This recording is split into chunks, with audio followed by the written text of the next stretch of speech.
Hi, everybody, and welcome to You Should Know This. This is your weekly meme dump. This is a special edition. Shout out to one of my super fans, and he is getting engaged very shortly and wants to celebrate it as loudly as possible. So here we go. So I'm going to start out with Henny Youngman. If you are a fan of 1960s pop culture, you better know this name. The What were those movies? There were two movies, Goodfellas and Dirty Dancing, that featured some. It should have had Henny Youngman in those movies. If it didn't, I'm extremely disappointed in Hollywood, which is that's a. I set my expectations at zero, and they still disappoint me.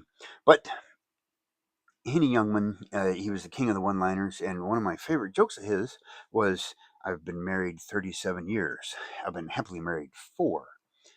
Um, it's a it's a tough road to hoe, and you shouldn't be hoeing a road anyway. But I'm going to go through and teach you a few things to make your life a little bit easier. Okay, so there's some memes in here, and there's some advice in here. So I hope you enjoy this, and hope you get something from it. I want to thank my. I still don't have sponsors or benefactors, but Superfan P3 and Miss Kitty, congratulations on your upcoming nuptials. So when we think about marriage, we always think about, oh, the cute little old elderly couple that are still deeply in love 75 years later. You'll notice I left some of your broccoli hair here. You're welcome. This is just a random image I've picked up on the internet. And we think about this and we see this and we think it's and it's just like seeing Jordan just do amazing things on the basketball court. Yes, we see these beautiful things, but we did not see what these two people went through over those 75 years,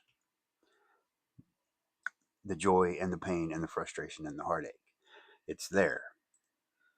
We only see the slam dunks, right? We don't see Jordan spending thousands of hours practicing and practicing and practicing. He spent hours after the Chicago Bulls were done practicing, still practicing. So we're going to look at what kind of hard work we need to get through this, because it is work and it is worth it. Oh yeah, I forgot to tell you that there's some sales going on appliances lately. That's an inside joke. So the dirtbags in Hollywood try to tell us that they lived happily ever after, and marriage is this beautiful, wonderful treasure chest, and it's just so sweet and beautiful, and it's a treasure chest. But that is not the case. When you're 75, it is a treasure chest. When you first get married, this is what you get. You get a beat up cardboard box. You have to build your own treasure chest around this box, this empty box you've been given. That's where the work is. The treasure chest is coming, and you'll see it in 10, 15, 30 years. And it is worth it. And I'm going to tell you what to look for and what to look out for. I'm only at 25 years, so I'm not fully qualified to properly teach you everything, but I'll tell you some of the lessons I've learned in 25 years. Some good advice for y'all. So, Miss Katie, you're not marrying a mind reader, okay? He never signed on to be a mind reader. Just tell him.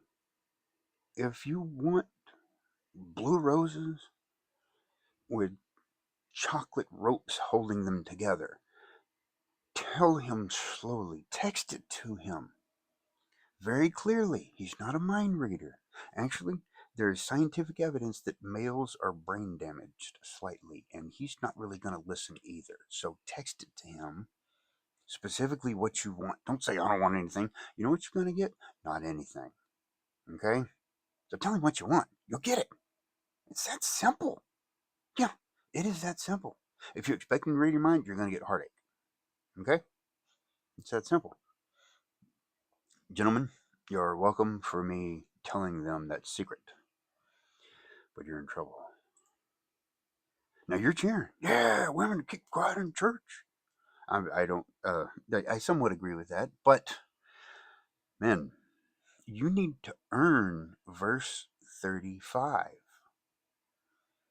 If your wife is uncertain of something that is said during the sermon, she should think, I need to ask my husband. He is an expert on the Bible, and he will know exactly why I'm not quite understanding it, and he'll be able to explain it to me.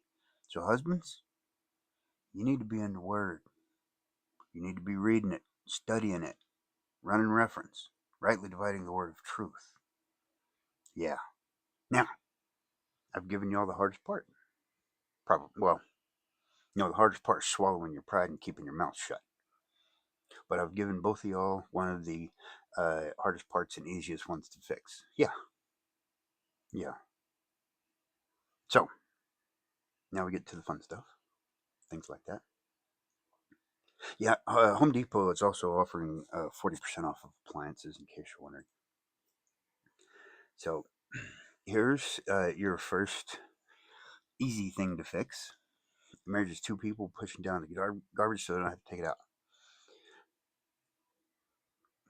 3P, KK, I need y'all to race to do the chores. Okay? Don't say that's woman's work. I'm too girly to mow the lawn. No. Y'all have to do this. Okay? You're gonna have a phrase coming up in sickness and in health. When one of them is sick, the other one's got to step up. Okay, so y'all need to rush and do these chores now. Now, here's the interesting part. Here's the good stuff. Here's where the elderly couple has found their spot. You're gonna be good at stuff. They're gonna be good at stuff. Don't try to do half of it. Try to do all of it. And honey, I don't want you to ever do that again. I will take that responsibility for the family. Okay? Don't screw it up intentionally. That guy went to jail. So just rush to do the chores. Get them done.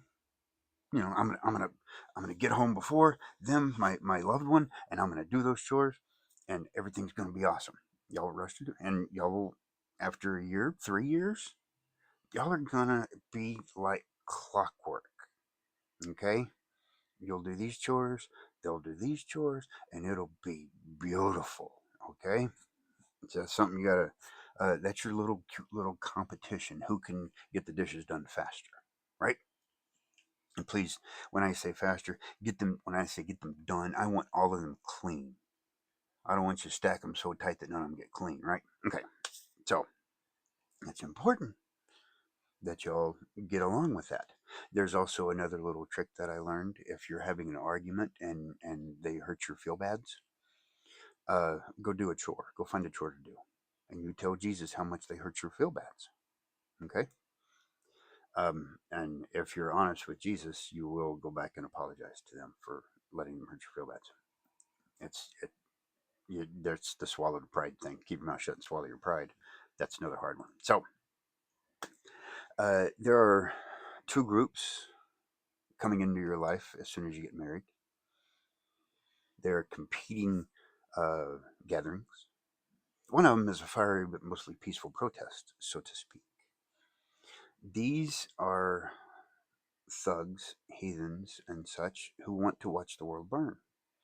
They want to drag you down to their level of misery. Okay?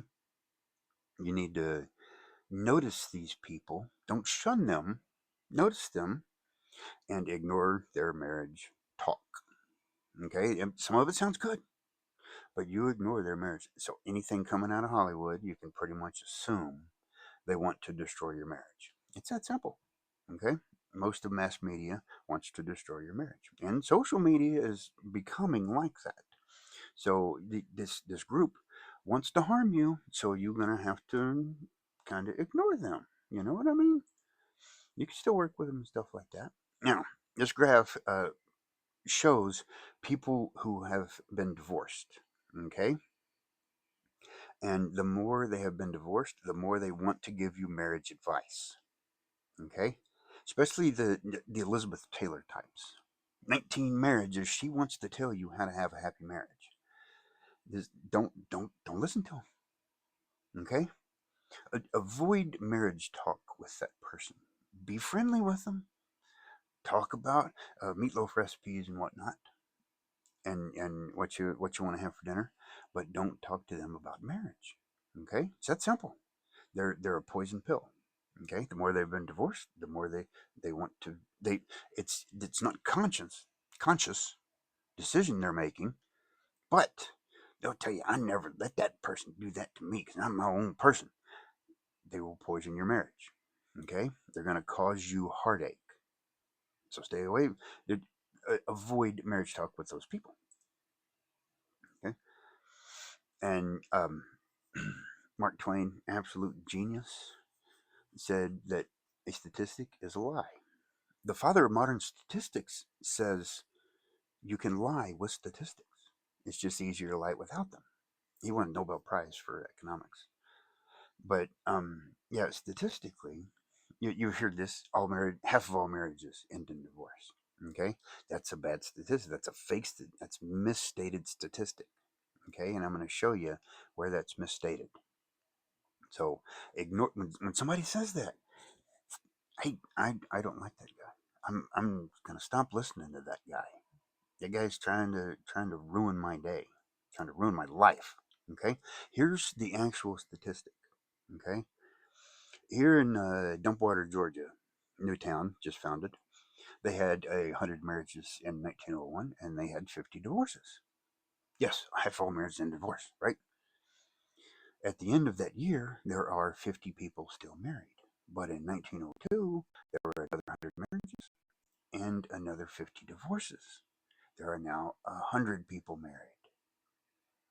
So after 16, 17 years, there are 800 people married. Okay? And most of those divorces in that column C, that's the same 10 people just running around in circles. Can't figure out that they're the problem. Okay? Those are the people trying to give you advice, people that can't figure it out. So don't listen to them.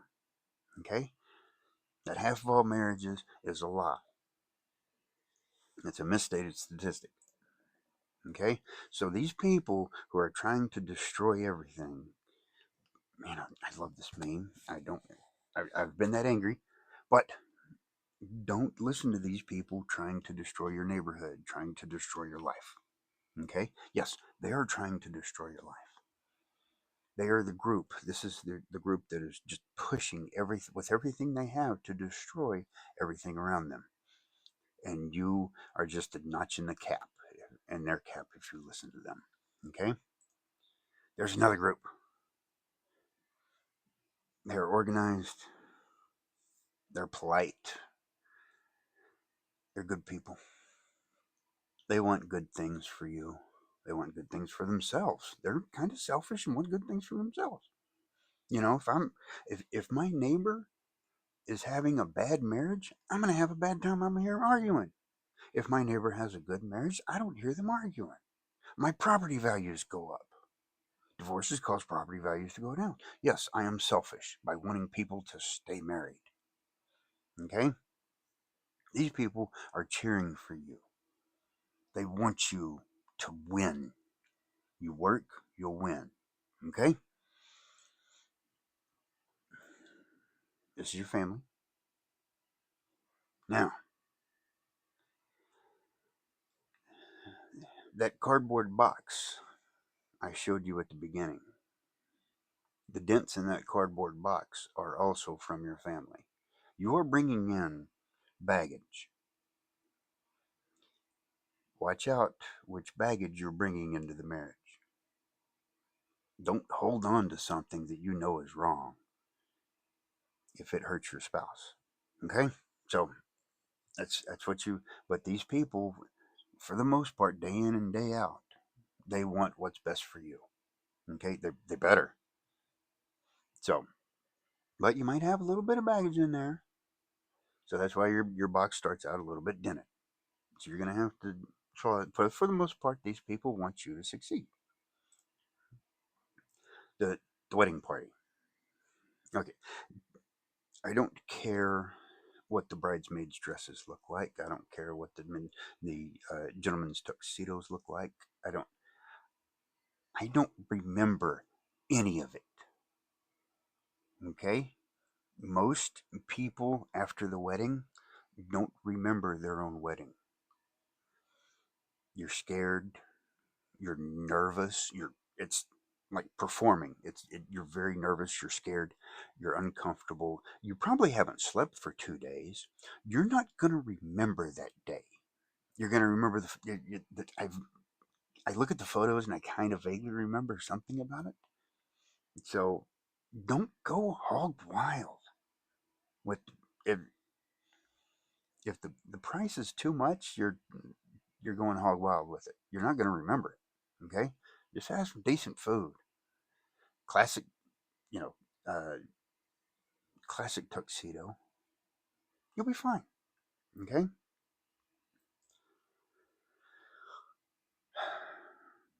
Your wedding party.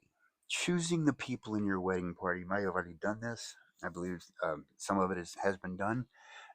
Your best man, maid of honor, boutonnieres, not the boutonnieres, the guy that wears the boutonnieres, the groomsman. Okay, those people are important after the wedding. Okay, they are very important after the wedding. I want you to pick someone who is going to be very good to you, someone who wants you to succeed, and someone who will give you some tough love. When you show up with your overnight bag and say, "Put me up for the night, they hurt my widow feel bads. I can't stand them. I'm my own person. I want to be special and live my life the way I want to with my wife." They want, I want that person to barely open the door without taking the chain off the door. Tell you to put on your big girl pants or your big boy pants and go back and apologize. That is the secret to the happy marriage. People who will push you to be better. So, I hope this helps. This has gotten me through 25 years. I hope that I helped you not twist your ankle in a pothole and you'll have a happy marriage. And y'all have a good weekend. Like, share, and subscribe.